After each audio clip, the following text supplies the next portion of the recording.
Okay, here's another Beatles song. This is tricky, really tricky. The rhythm is really hard.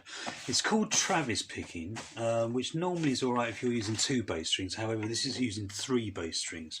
Now to do this, you've got to you've got to tune the top E string, or the E string at the top rather, down to drop D.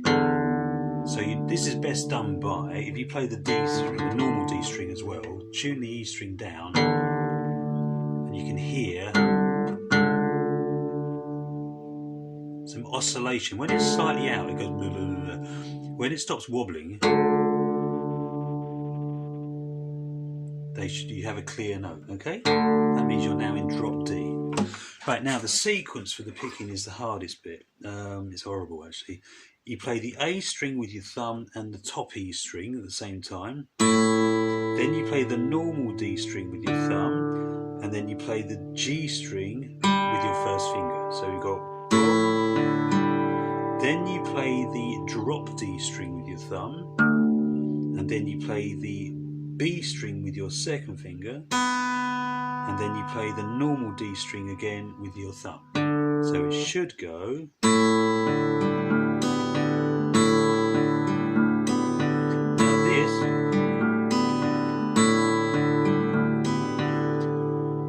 It looks easy, well it doesn't look easy, and it's not easy basically. So what I will do is I'll spend a while doing that first, okay? So I'll just hold that into camera. Okay.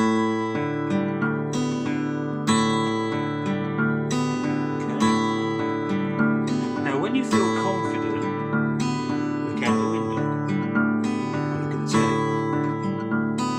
Okay, now the chords to the intro, this is the fun bit.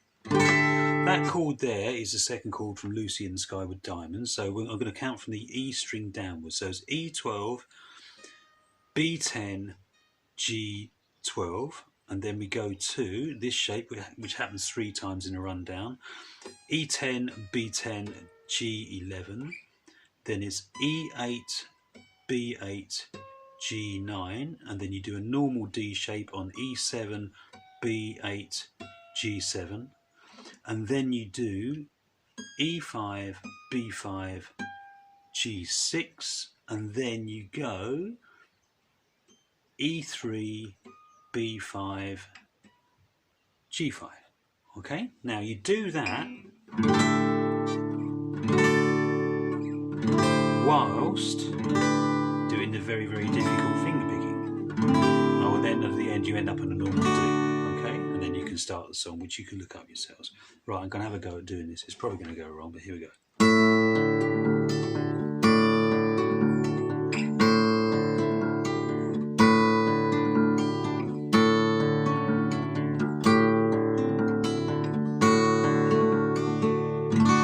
Okay, got it right. Well done. And then the song, D. Then you take your second finger off there and you whack it on the A string, fret 3. Then you move that down to fret 2. Then you have to swap fingers 1 and 2 around. So finger 1 does A1 and finger 2 goes back down where finger 1 was. Alright, that's why I always teach D like that and not like that. There's no point doing that, because when you do this sort of stuff,